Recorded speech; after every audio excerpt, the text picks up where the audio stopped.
Good morning, everyone, and welcome to the class. We are doing the chapter Constitution Why and How, and under this chapter, we were discussing the topic about the factors which make the Indian Constitution effective. Previously, we have done the factors which make a constitution effective, or what are the reasons or what are the factors from where the constitution gets its authority. That discussion was in general. We were discussing the factors in general for all the constitution, and there were three main factors. Like the first factor was the mode of promulgation, how the constitution came into being. That is the important factor which makes any constitution effective or non-effective. And the second factor for making the constitution effective is the substantive provisions of the constitution. When a constitution provides something for everyone, then everyone feels that the constitution belongs to them, and they follow the rules of the constitution. So that is the second factor which makes a constitution effective. And the third factor was balanced institutional design. If the institutions are designed in such a manner by the constitution that not a single institution or not a single organ of the government can misuse its power, no single organ of the government can overuse its power. So when the constitution is made in such a way that this balanced institutional design has been kept in mind and it has been implemented through the constitution, then there is a probability of success of the constitution. This balanced institutional design gives authority to the constitution, because the constitution has arranged various organs of the government in such a manner that no single organ will be able to misuse its power. The other organs will check the powers of the other organs, and in this way there will be balance. This is called check and balance. This check and balance is created by the constitution. And not only this, we have also discussed that by in under balanced institutional design, what comes uh, that there must be a balance between the system of amendment in the constitution. A constitution must be amendable if it wants to survive. It must be amendable. It must change according to the time. And in this regard, we have seen that there must be a balance between the process which is adopted to amend the constitution. The constitution should neither be too flexible or too rigid. अगर बहुत ज़्यादा flexible है constitution, then what will happen that with the passage of time, all the provisions of the constitution will be changed, and at the end of the day, what we will find that the whole constitution has changed. तो अगर बहुत ज़्यादा flexible constitution है तो उसमें हम constitution का जो मेन को ही हम खो देते हैं. एंड द सेकेंड थिंग कि कॉन्स्टिट्यूशन को बहुत ज़्यादा रिजिड बना दिया जाए ताकि इसके जो प्रोविजंस है उसको कोई चेंज ही ना कर सके. If the constitution is very very rigid, then in that situation also there will be probability of breaking up of the constitution, because it is not changing with the time. And it is very much important, if any person or anything wants to be in use, wants to be relevant, it must change. So there must be provision for amendment to the constitution, and there must be a balance between this system of change of the constitution. And in this regard, we have discussed about Indian constitution, ki how our constitution makers have adopted the midway between the flexibility and rigidity of the constitution. And now after discussing all these things, we were discussing the uh, making of the Indian Constitution, and in this we have discussed the Constituent Assembly, how the Constituent Assembly was composed, किस तरह से उसका composition हुआ था, and the composition of the Constituent Assembly was such that it gives authority to the Constitution. Because we have seen that our constituent assembly was a representative body. The people were the members of the constituent assembly were elected by the representatives of members of provincial legislative assemblies, and these members of provincial legislative assemblies were elected by people. So in a way uh, they were the indirect representatives of the people. And in this regard, we have also discussed that जब composition देखा जा रहा था, तो Lord माउंटबेट cabinet mission plan के accordingly everything was done. The composition of the constituent assembly was done according to the cabinet mission plan. और cabinet mission plan में ये कहा गया था कि जब भी provincial legislative assembly से constituent assembly के लिए members आएंगे, तो उसमें 3 कम्युनिटी जो थी उनको रिप्रेजेंटेशन की बात की गई थी, that is Sikh, Muslim and general. तो इस तरह से हमारा जो कॉन्स्टिट्यूंट असेंबली बना, that was a representative body of all the communities like Muslims, Sikhs and general. And other than this, we also find that our constituent assembly, there were 28 uh, scheduled caste members in the constituent assembly. That tells this data proves that the constituent assembly was a representative body. उसमें हर जो section है, हर group है society का, उसको representation मिला हुआ था. And other than this what we see, अगर हम पॉलिटिकल पार्टी के हिसाब से देखें तो हमने देखा था कि 82% of the seats were occupied by the Congress party. And at that time, Congress party was not a party of a particular group or class or section, but it was representing the whole India. People belonging to different groups, people belonging to opposite groups like farmer, landless farmer and zamindar, both belong to completely opposite group, but they both were there in the Congress. तो कांग्रेस उस समय जिस तरह की party थी, वो एक umbrella like structure था, जिस अम्ब्रेला के अंदर हर किसी को आने का परमिशन था. तो अगर कांग्रेस 82% ऑफ द सीट्स जो है कॉन्स्टिट्यूएंट असेंबली में कांग्रेस को मिला हुआ था, तो इसका मतलब ही ये प्रूफ होता है कि it was a totally representative body, क्योंकि कांग्रेस खुद ही एक बहुत ही ऐसी पार्टी थी जिसमें कि हर इंटरेस्ट को रिप्रेजेंटेशन मिला हुआ था.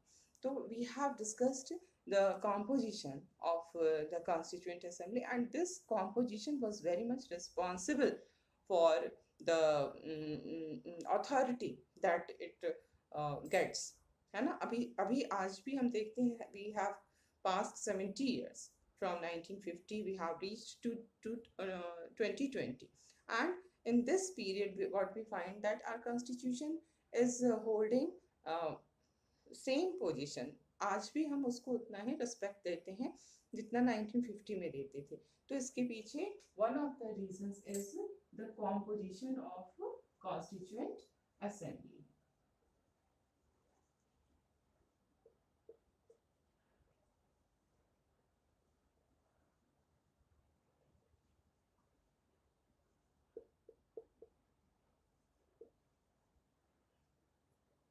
And now we will switch to the second point. The second point is the principle of deliberation.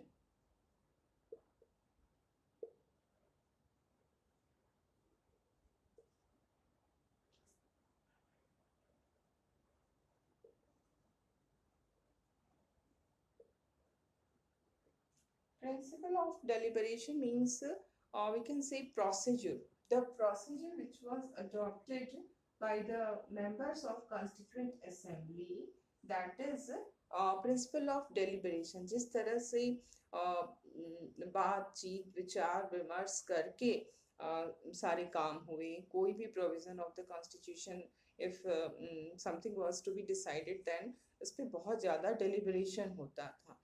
And इस कॉन्स्टिट्यूशन को फ्रेम करने में इस बात का बहुत ज़्यादा ध्यान रखा गया कि जो हम प्रोसीजर फॉलो कर रहे हैं वो हमारा सही होना चाहिए। बिकॉज एक first of all what we find कि our constituent assembly was a diverse assembly because people belonging to different groups were there in the constituent assembly, and this is very much important. That is the reason the constitution is having so much influence upon the people. The constitution is having so much authority among the people. So this is important that the constituent assembly must represent the diverse groups of the people, diverse sections of the society. But at the same time, what we find ki it is also important that these representatives who are there to represent, who are there as a representative of a particular group or community or section, actually what we find कि if we want कि हमारा constituent assembly जो काम कर रही है, यानी कि कॉन्स्टिट्यूशन मेकिंग का जो काम वो कर रही है वो बहुत ही अच्छा हो, तो उसके लिए ये बहुत ज़्यादा इम्पोर्टेंट होता है कि जो मेंबर्स हैं उनको they should not represent only the community to which they belong. They should not represent only that class to which they belong. ठीक है, ये इम्पॉर्टेंट होता है कि अगर कॉन्स्टिट्यूएंट असेंबली में हमने देखा डाइवर्स ग्रुप है हमारा, डिफरेंट सेक्शंस को वहाँ पर रिप्रेजेंटेशन मिला हुआ है, and now what we find कि if in our constituent assembly all the members are representing the interest of their own community only. They are there to protect or promote the interest of their own community only. Then in that situation, the constitution was quite different. जो constitution उस तरह के situation में बनता और जो हमारा बना कॉन्स्टिट्यूशन वो बहुत ही अलग होता, because we see that our members of constituent assembly, they were actually representing the whole India. They were not there to represent only their section or group और क्लास और कम्युनिटी, जिस भी कम्युनिटी को या क्लास को या group को या सेक्शन को वो बिलोंग करते थे, वो सिर्फ उसी इंटरेस्ट को नहीं वहाँ पर प्रोटेक्ट कर रहे थे या प्रमोट कर रहे थे. They were promoting the interest of the whole nation. It was never we never observed that this kind of behavior was done by the members of the constituent assembly, and this is one of the most important reason for the authority which this constitution holds at present also.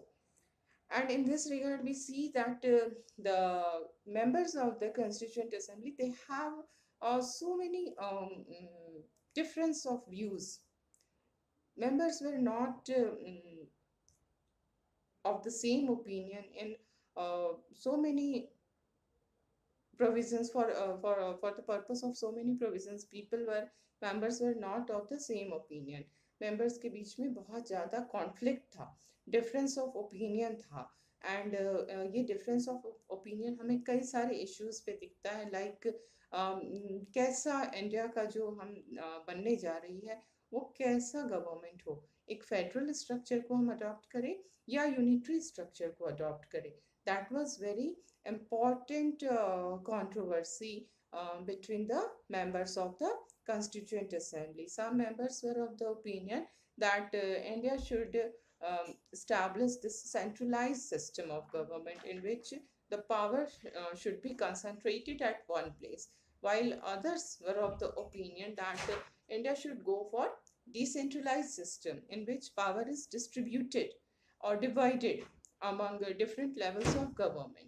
Likewise, we see that there were also differences of opinion regarding powers of judiciary. Judiciary को कौन कौन से powers होने चाहिए, इस पर भी काफ़ी ज़्यादा डिफरेंसेस थे ओपिनियंस के। देन राइट टू प्रॉपर्टी को इंक्लूड किया जाए या नहीं फंडामेंटल राइट्स के अंदर, that was also a matter of difference or a matter of controversy among the people of among the members of the constituent assembly। तो ये इस तरह का था कि कोई भी ऐसा प्रोविज़न, मतलब हर प्रोविजंस पे काफ़ी ज़्यादा डिफरेंस ऑफ ओपिनियन होता था, उस पर बहुत डिबेट्स होते थे, डिस्कशंस होते थे। And in this regard the most important thing, there was one provision which was adopted by all the members of the Constituent Assembly without any difference of opinion or without any conflict or controversy. And that provision is universal adult franchise. Our constitution has adopted this system of universal adult franchise, under which all the citizens of our country were given right to vote without any consideration to caste or class or gender or educational status. Nothing was taken into consideration. Only two important criteria was there. One is citizenship and the other is of age.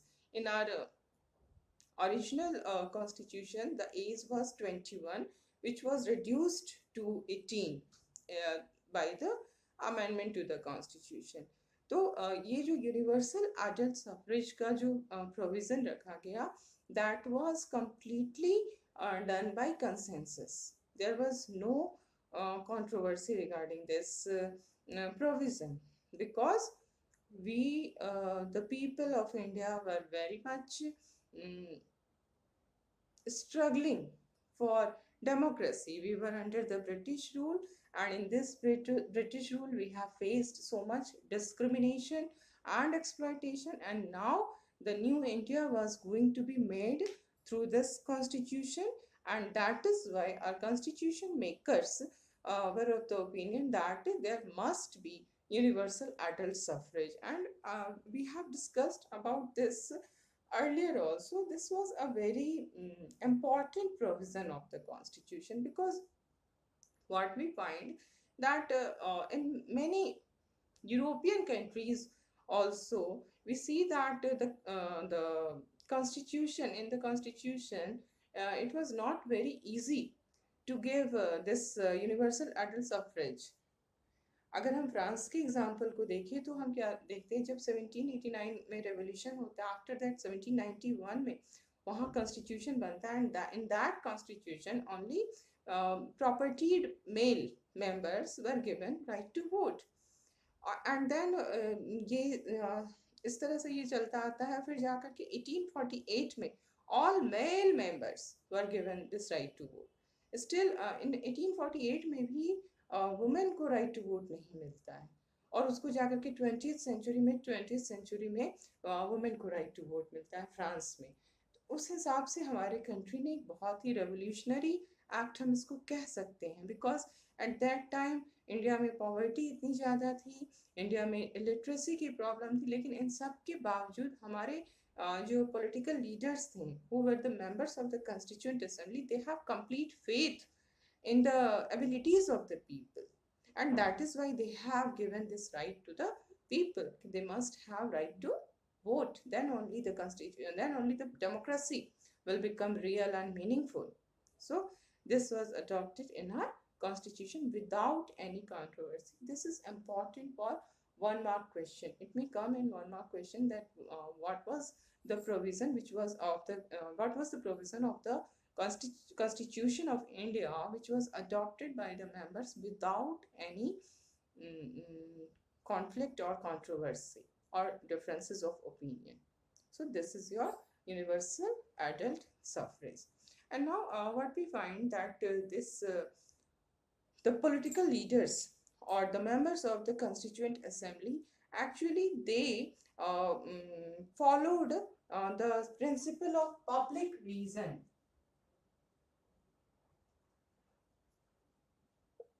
Public reason. members were there to express their views. वो अपने views को express करते थे. आपस में काफ़ी conflict होता था, डिबेट होता था, डिलिब्रेशन होता था, डिस्कशन होता था. Then they reach to some decision. तो जब ये सब कुछ होता था तो जिस मेथड को उन्होंने अपनाया वो था public reason. Public reason it means कि द members of the Constituent Assembly were not there to only to protect the interest of their own community. They wanted, whenever we are in a discussion, what is our aim? Our aim is to convince other people to accept my view. यही ना हमारा M होता है. जब भी हम किसी से डिस्कशन करते, चाहे 2 जने का डिस्कशन हो, चाहे 10 पीपल्स का डिस्कशन हो, जहाँ भी हम डिस्कशन करते हैं हम यही चाहते हैं कि हमारा जो भी व्यू है उसको बाकी लोग एक्सेप्ट करें. और उसके लिए हम बहुत कई तरह की आर्ग्यूमेंट्स देते हैं, है ना. तो यहाँ पे जब हम देख रहे हैं कि जो कॉन्स्टिट्यूएंट असेंबली है उसके जो मेंबर्स हैं they are also of the same view. They also want कि other people or other members of the Constituent Assembly must accept their views. Okay. अब in order to make other people, in order to make other members of the Constituent Assembly accept my view, what should I do? I will give arguments. If my arguments are only based on the narrow thinking of my own community only, जो भी हम argument दे रहे हैं वो हमारा argument सिर्फ और सिर्फ जिस कम्युनिटी को हम बिलोंग करते हैं उस कम्युनिटी के ही इंटरेस्ट के लिए वो बात कर रहा है. और हम जब भी आर्ग्यूमेंट दे रहे हैं तो ये समझ में लोगों को आ रहा है कि I am talking only about my community. And when I give such argument then no one is going to accept my views. Only those people who are belonging to my own community, they will accept my views. Other than those members, other members are not going to accept it. So अगर हम चाहते हैं कि हमारे view को हर कोई accept करे तो उसके लिए हमें क्या करना होगा? उसके लिए हमें पब्लिक रीजन देना होगा. जो हम रीजन देंगे कि आप क्यों हमारी बात को मानिए, हम जो व्यू दे रहे हैं वो क्यों उसको माना जाए, क्योंकि उसके पीछे जो रीजन है, जो कारण है, जो आर्ग्यूमेंट है वो सबके लिए अच्छा है. I am not talking about my own community only. I am talking about the whole nation. I am talking about the public reason. This is public reason. अगर हम जो सपोज एक दलित लीडर है and that Dalit leader is asking for a reservation for the Dalits, for the people belonging to scheduled caste and scheduled tribes. So in this discussion, if a member is only concerned only about the Dalit groups, then people are not going to accept his views. He will have to give argument in such a way कि अगर हम reservation इनको दे रहे हैं तो वो that is for the upliftment of the whole country. उससे पूरी की पूरी country जो है वो आगे बढ़ेगी. क्योंकि एक ग्रुप को हम नीचा करके आगे अगर बढ़ते हैं तो that development is not meaningful, है ना. तो इस तरह के जब हम व्यूज देंगे तब लोग हमारे व्यू को मानेंगे. अगर हम सिर्फ अपने ही बारे में बात करके अपने सेल्फिश इंटरेस्ट को लोगों को दिखाएंगे तो people are not going to come along with me.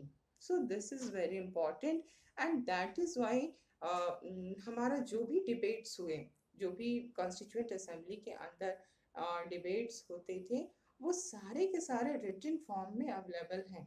12 volumes में वो बुक्स के फॉर्म में वो रखे हुए हैं पार्लियामेंट की लाइब्रेरी में. And these volumes of this debates on constituent assembly are very important क्योंकि उसमें जो आर्ग्यूमेंट्स दिए गए हैं, जो बातें कही गई हैं, जो कुछ भी कॉन्स्टिट्यूएंट असेंबली में ओरली भी कहा जाता था वो सारे उसमें रिकॉर्डेड हैं। तो दिस इज वेरी इम्पॉर्टेंट। और जो भी डिस्कशन हुआ वो सही में बहुत ज़रूरी था कि उसकी एक उसको मेमोरी में रखने के लिए उसका रिटन फॉर्म में होना बहुत ज़रूरी था। तो वो हमारे यहाँ किया गया। एंड जो भी कॉन्स्टिट्यूंट असेंबली के डिबेट्स होते थे, डिस्कशंस होते थे, वो प्रेस और पब्लिक के लिए फ्री थी। मतलब प्रेस के members and public were free to come to see the and hear the debates of the Constituent Assembly. So this is our second point, the principle of deliberation. And now we are moving to the third point, which is responsible for making the Constitution of India effective, or the third factor which gives Indian Constitution authority. And this third factor is procedure.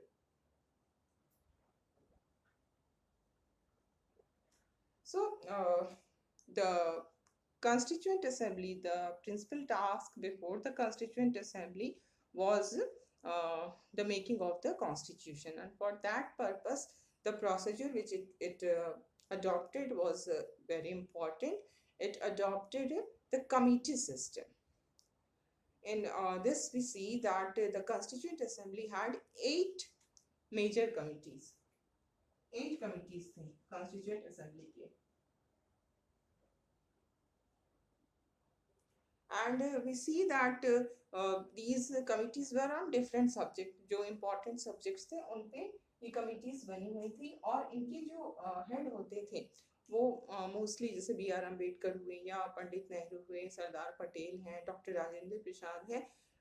They were the people who were the chairperson of these committees. And what we find कि ये जो लोग हैं जिनकी हम बातें कर रहे हैं, doctor Rajendra Prasad, B R Ambedkar, Pandit Nehru and Sardar Patel, these leaders were people of very high intelligence, and they were not ready to accept the view of another leader in a very easy manner. It was very difficult to make other leader convince about जो भी एक leader सोच रहा है और दूसरे leader को convince करना, ये बहुत ही मुश्किल होता था. अगर हम देखें B R Ambedkar, he was a critic of Congress as well as Mahatma Gandhi.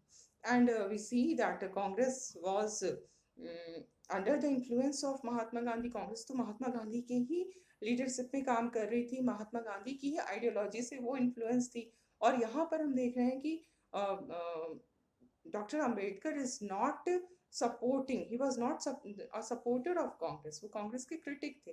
तो ऐसी सिचुएशन में इनके बीच में कंसेंसस करके एक प्रोविजन को लाना एक बहुत बड़ा टास्क था. इसी तरह से अगर हम देखें कि पंडित नेहरू और सरदार पटेल, उनके बीच की भी काफ़ी ज़्यादा उनके डिफरेंसेस ऑफ ओपिनियन थे. ये ऐसे लोग नहीं थे जो कि जिनको आप कुछ भी कहिए और एक जने कुछ कहें और दूसरा जने उसको मान ले. It was not like that. ये इनके बीच में काफ़ी ज़्यादा डिस्कशंस होते थे, because they all were the people of high intelligence. They all were people of high, मतलब बहुत ज़्यादा पॉपुलैरिटी भी थी उनकी, और वो अपने पूरी कंट्री के हिसाब से सोचते थे. हर किसी की सोच डिफरेंट थी. तो ऐसे में जो प्रोसीजर अपनाया गया वो बहुत ही हमारे लिए इम्पॉर्टेंट है. ये कमिटी सिस्टम को लिया गया. कमिटी में पहले डिस्कशन होते थे. किसी भी इम्पॉर्टेंट प्रोविज़न पे क्या होता था, पहले कमिटी डिस्कस करती थी, एंड देन कमिटी क्या करती थी, ड्राफ्ट करती थी कि उसको एक रिटन फॉर्म में एक रफली लिख करके उसको एक रिटन फॉर्म दिया जाता था. तो ड्राफ्ट करने के बाद क्या होता था, उसको कॉन्स्टिट्यूएंट असेंबली में तब उस पर डिबेट होता था. जो सारे मेंबर्स हैं वो उसके बाद डिबेट करते थे. पहले कमिटी में हो गई, कमिटी ने ड्राफ्ट बना लिया, देन उस पर डिस्कशन जो है वो कॉन्स्टिट्यूएंट असेंबली में होती थी. और कोशिश ये की जाती थी कि जो भी डिसीजन लिया जाए कॉन्स्टिट्यूएंट असेंबली के अंदर, that decision should be based on consensus. Consensus means कोई भी एक मेंबर भी अगेंस्ट में ना हो. क्योंकि अगर एक मेंबर भी कॉन्स्टिट्यूएंट असेंबली का उस प्रोविज़न को नहीं मान रहा है, तो इसका मतलब ये हो सकता है कि उस प्रोविज़न से किसी एक ग्रुप के लिए वो बहुत ज़्यादा खतरनाक हो सकता है। That is why the member is not accepting. तो इनका एफर्ट यही होता था कि हम कंसेंसस के थ्रू इसको करें, जो भी प्रोविज़न कॉन्स्टिट्यूशन में आए वो कंसेंसस के थ्रू आए। So this is all for today, and we will discuss other matters in the next class.